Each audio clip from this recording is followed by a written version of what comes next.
श्राद्ध करना चाहिए।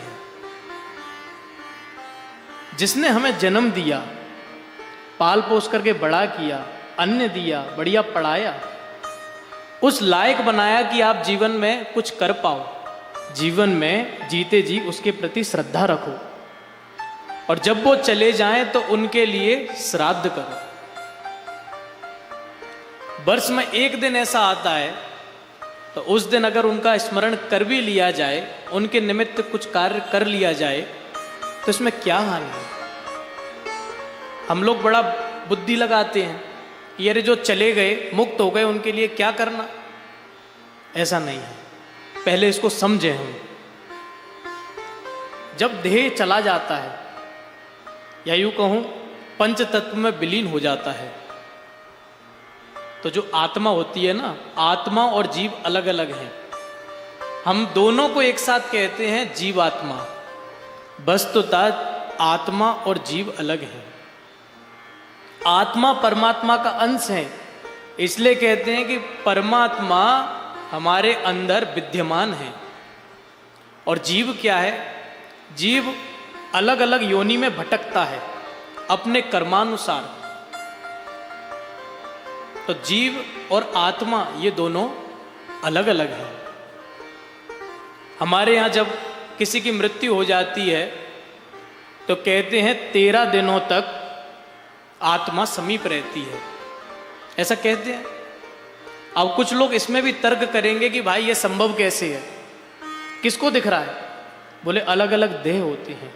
एक वायु देह होता है जो हमारे नेत्रों से स्पष्ट रूप से दिखाई नहीं देता, लेकिन इसका अर्थ यह नहीं कि वह है नहीं है।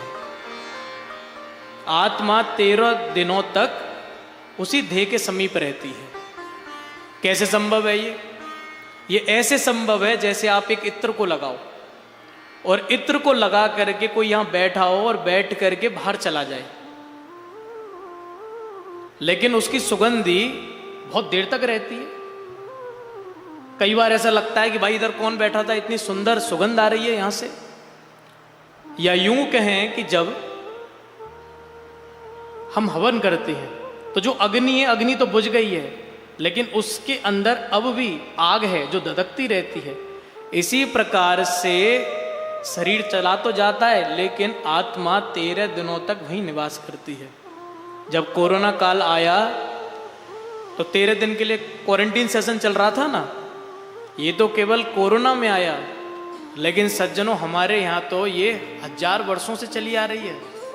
13 दिनों तक परिवार नियमित संयमित रूप से रहता है, विभिन्न प्रकार की पूजा करता है, हम जल रखते हैं, भोजन आदि की व्यवस्था करते हैं। क्यों? क्योंकि वो आत्मा उस स्थान पर रहती है।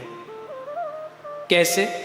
बोले इसको आप ऐसे समझिए कि जब हम यहाँ से विदेश यात्रा के लिए जाएं,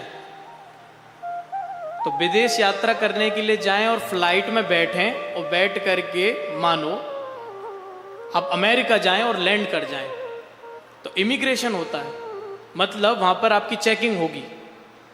अगर आप उसको क्रॉस कर देंगे तब तो आप प्रवेश कर सकते हैं, लेकिन अगर आप उसमें फेल हो गए तब आपको वापस भेज दिया जाएगा। बस इसी प्रकार से आत्मा निवास करती है। आप यहां से निकल तो गए, पहुंच भी गए, लेकिन अभी आप पहुंचते हुए भी नहीं पहुंचे हैं। इसी प्रकार से 13 दिनों तक जब आत्मा देह के समीप रहती है तो वह उसका इमिग्रेशन पीरियड होता है। उसके बाद धर्मराज फैसला लेते हैं कि भाई तुमने जीवन में जो जो कर्म किए, जो जो कार्य किए, उसके अनुसार तुम मुक्त होते हो, स्वर्ग को जाते हो, या फिर विभिन्न योनियों में जाओगे, अलग देह में जाओगे। तब फैसला होता है। उसके पश्चात जीव को दूसरा शरीर मिलता है। अब जैसा कर्म किया जाएगा वैसा शरीर मिलेगा। तो एक रूप से जो आत्मा होती है वो पितृलोक में रहती है, एक रूप से कर्मानुसार वो देह में प्रवेश करती है। तो जब हम अपने पितरों के लिए तर्पण करते हैं, कोई अच्छे कार्य करते हैं, कोई गौदान करता है, गौ को ग्रास खिलाते हैं, ब्राह्मणों को भोजन पवाते हैं, तो जब आप अपने पितरों के निमित्त कोई अच्छा कार्य करते हैं तो आपके पितृ जिस भी योनि में होंगे वो सहजता से उनको प्राप्त हो जाएगा।